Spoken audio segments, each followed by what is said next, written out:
Welcome back to 52 Lockup. I am your Appletini Cadma, a bit in Apple TV. 52 Lockup is a series I started to talk about one of my biggest passions, true crime. I do an episode on every Cad Maniac Monday for 52 Mondays, 52 crimes. I have not forgotten about that extra episode. I promise you my life is really hectic right now, and I'm going to work on it. I just have to figure out what it is. But I hope you guys enjoy. In the meantime, hope you guys, enjoy. Give me some feedback, like, subscribe, tell me what you think. Let's get into conversation.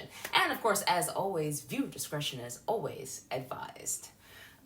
So let's dive deep into our imagination, right? You're located in Clark County Jail. That is a correctional facility in Jeffersonville, Indiana. It's not a maximum security prison, right? It's not like one of those. It houses about 500 inmates, both men and women. The prison is divided, right, into sections, or, what are also called pods, right? You got the C pods for the section for those who suffer from drug problems, and they're trying to rehabilitate themselves back into society. Then you have the D pods that are for, the violent prisoners. They even have the F pods for the females specifically. I believe you can get into this correctional facility basically for those who have done misdemeanors to as much as murder. Now, what type of murder we're talking about, a whole other different ballgame. However, just work with me, right? So the jail you are in is known for its corruption, right? Drug dealing takes over the prison, and even the prison officers have been accused of crimes after inmates were found with their cell phones. They're not supposed to have cell phones in there. I don't know if you know this. Jamie Knoll was appointed as the new sheriff to take control. He is trusted to weed out the corruption and was even the spotlight, right, on this A&E show called 60 Days In 2016, where civilians were placed into the jails to be essentially kind of like the spies on the officers and the inmates to kind of figure out what's going on.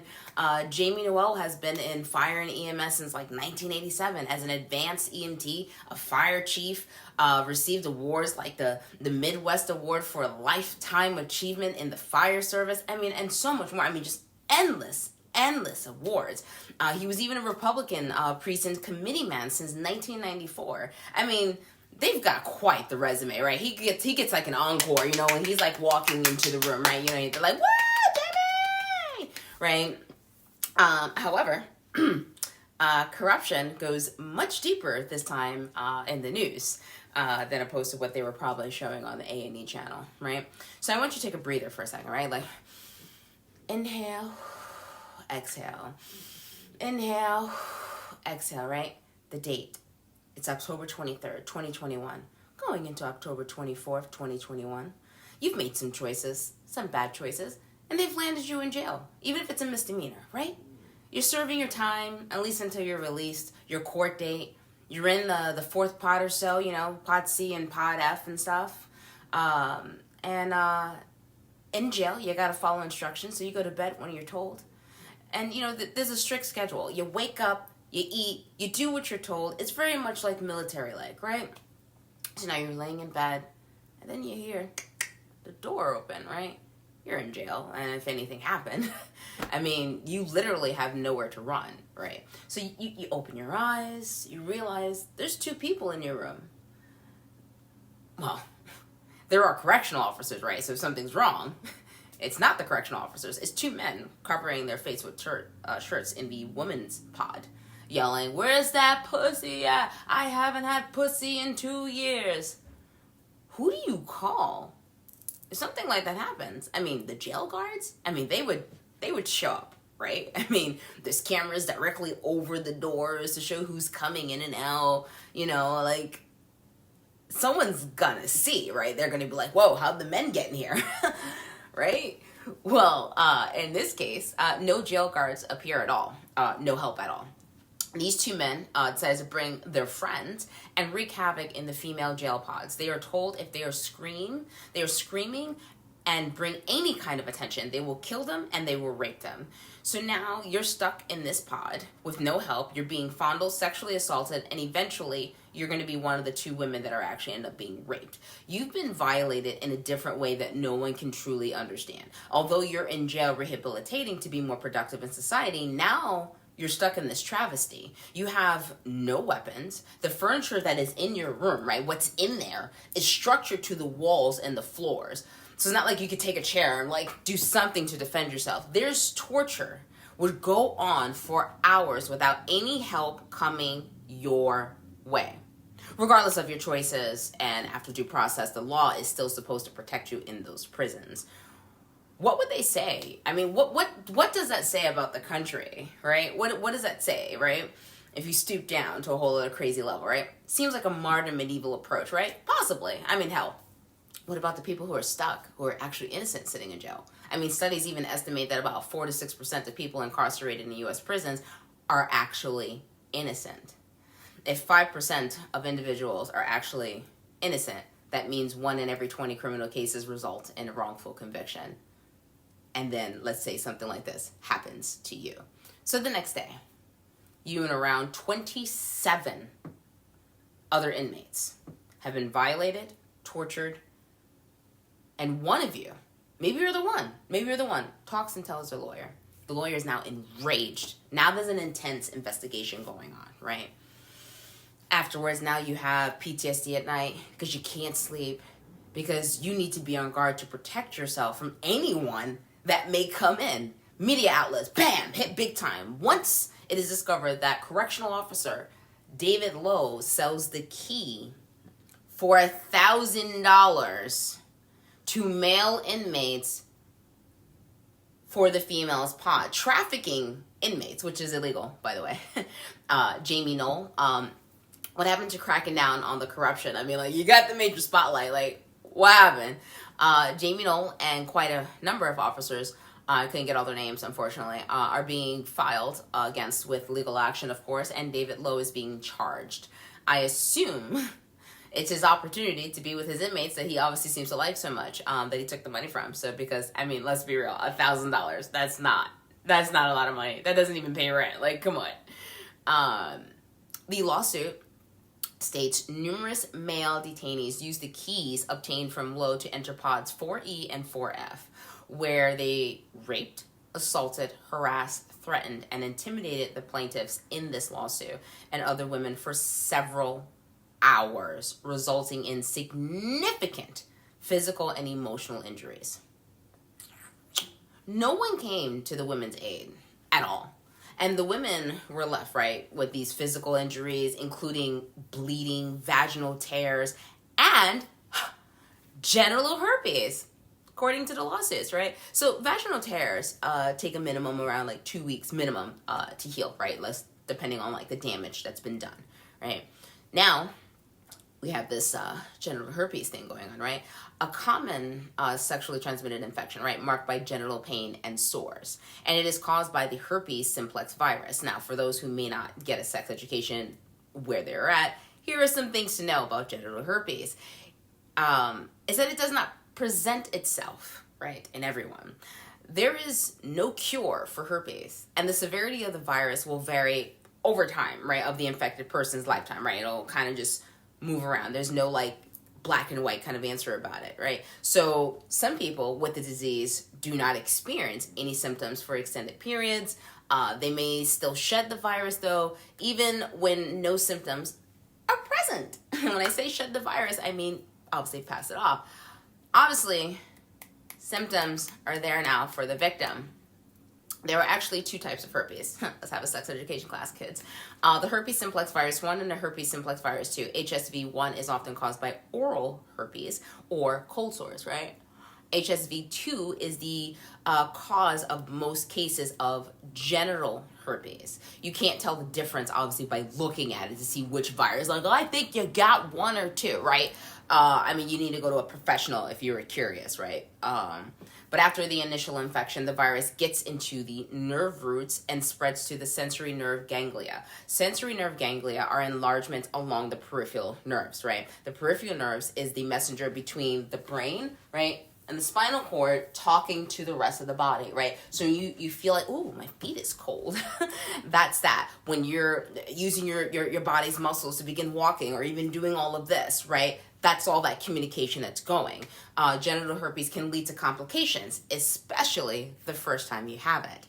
The complications can include vaginal yeast infection, bladder problems like having trouble urinating, and in other rare cases for those who have a compromised immune system, they can also develop meningitis. That's right, the kissing disease. The outbreaks are often triggered by...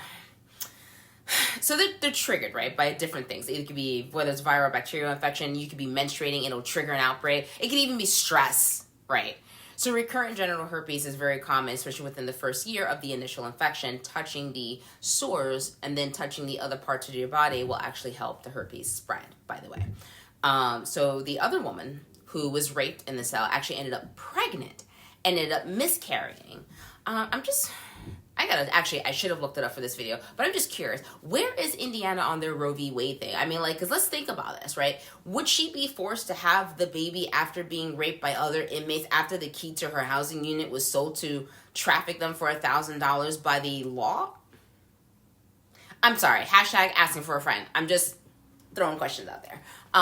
The complaint filed, it stated, and I quote, amazingly, even though there were surveillance cameras positioned in locations that showed the male detainees accessing the woman's pod, and even though the incident involved multiple male detainees and dozens of victims over an extended period of time, not a single jail officer on duty that night came to the aid of the plaintiffs and the other victims. Where the fuck were you? You're supposed to be doing your rounds. So... not only are they cornered, trapped, sexually assaulted, right? Let me get to the good part, right? Afterwards, they're punished. That's right, they were punished by the officers. And I quote, rather than support the victims who were subject to sexual assault and abuse, jail officials punished the women after the incident by subjecting them to lockdowns, confiscating their property, and keeping the lights on for 72 hours straight. Hey, I don't know if you know this, but when lights are kept on in a prison, they are done in order to interrupt the prisoner's natural sleeping patterns, right? They're expected to keep, right? Because remember, order. So this keeps the human mind exhausted, making them less resistive. Sometimes it'll make them passive. You know why? It's sensory deprivation after this attack, right? Like, that sounds like it'll work well. They also didn't even change the locks to the pod, even though the keys were still missing, which still leaves them vulnerable for another attack. For who knows what price again. Did you know that women tend to be like opportunistic, kind of criminals? Like when something happens, it's like, anyways.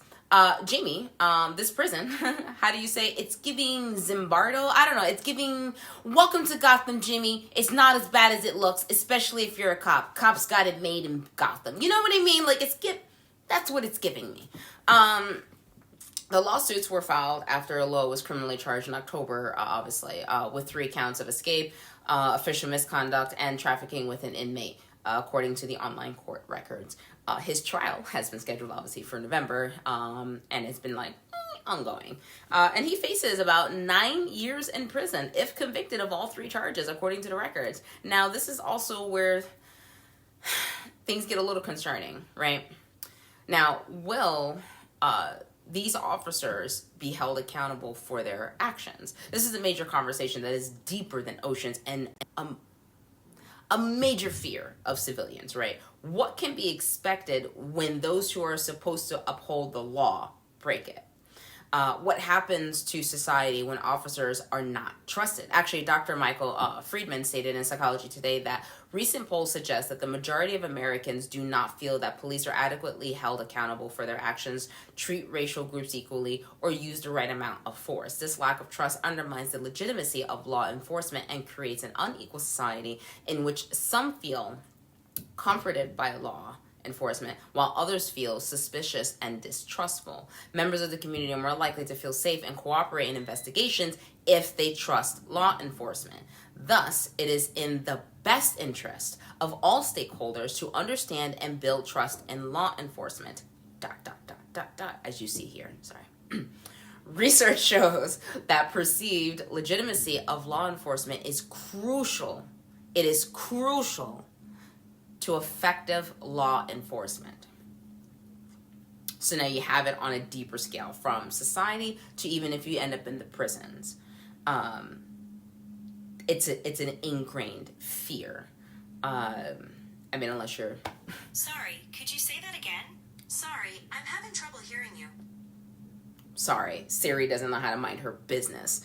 Or unless that was Big Brother. One of the two. They're like, what did she say? Sorry, too much TikTok. But anyways, when people don't trust the government and criminal justice system, they are likely to rely on the law to solve, instead of like relying on the law to like solve their conflicts. And this ends up being actually called legal cynicism, right? So when this occurs, people are more likely to solve their conflicts on their own, which can lead to violent, unlawful resolutions. Did you know, sabes que, that in 1381, the Wat Tyler's Rebellion, or the Peasant Revolt of 1381, was due to the imposition of the unpopular poll tax of 1380, which brought to a head the economic discontent that had been growing since the middle of the century. People started coming together, and they were tired, especially right after the Black Death, the only other demic that's more popular than Corona. It's concerning and scary when you see how the distrust in the system grows. It can leave a bleak vision of what could come potentially, right? Revolutions take the form as an organized movement, right, that aim to bring change, whether it's an economic change, technological change, political change, or social change, right? People who start revolutions have determined that the institution that is currently in place is failing society and no longer serves their intended purpose. Capital. Let's see where this case, I guess, ends. I'm very interested to see like what ends up happening once the case is really completed and the conviction is done. It's on in 2022, so we're still waiting. And the truth is, I'm also curious, like, if he is convicted, are they going to place him with his friends? I mean, there's so much happening. But at the end of the day, it is a scary situation because let's say if you were there and you were innocent, or maybe you just had a drug problem and you were found with cocaine on you, whatever the case may be, the whole purpose is for you to be rehabilitated back into life. I mean, we look at Norway, we see what Norway and the rest of everyone else is doing, and it seems like it works. Yes, maybe they have better money than we do, but it's not the point. The point is that it seems like it works. And I feel like we could take a page from the other civilizations that have been around much longer than the rest of us. Or at least when this country in particular has been established, right? But yeah, it's insane, and it's on such an ingrained level that you can't help but to go, well, is this person going to be, going to like be held accountable? And it makes citizens nervous. It makes them extremely distrustful towards society, right? And they're just kind of like,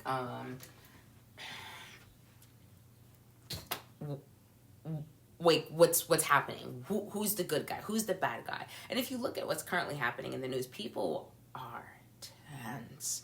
People are very tense. And that's why things like what happened at the Capitol occurred, because there is an intense distrust towards the government, towards police officers. And I know someone who may be supportive of the Capitol Hill might be like, no, what happened at the Capitol was right. Like, yeah, it was right, but you guys were Blue Lives Matter up until that point, like until they weren't doing what you wanted. So like, you can't have it both ways.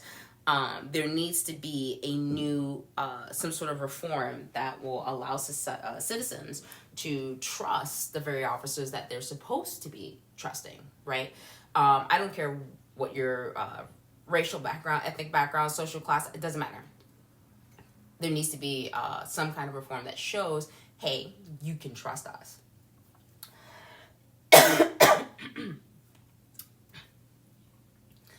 And it's sad, and it's such a scary idea. And not only is it just scary, it is every female's worst nightmare. Being cornered by a man and he decides, I'm going to do whatever I want with you. It is definitely terrifying. Ooh, sorry.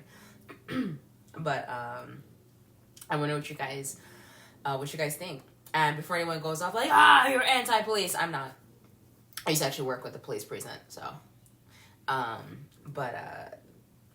It's a sad case scenario, because as a correctional officer, regardless of the fact of what these criminals have done, they're there to be rehabilitated back into life. Because at the end of the day, if this person is going to be released, right, and this person does not have a life sentence, they need to be rehabilitated back into life. They need to be properly set up. They need to make sure that when they return out to society, that they're not stuck with the choices that that perhaps landed them in jail to begin with. Now, I know some people like to discuss and like, well, if they're a good person, crime is actually not that easy.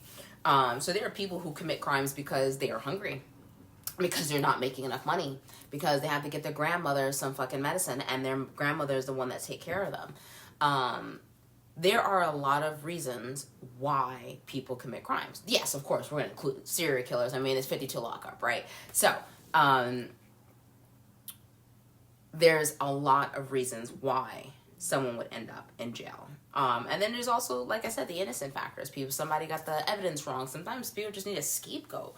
And it's really concerning when you really look at society as a whole, and you can see that all of society does not trust their government. All of society is distrusting officers.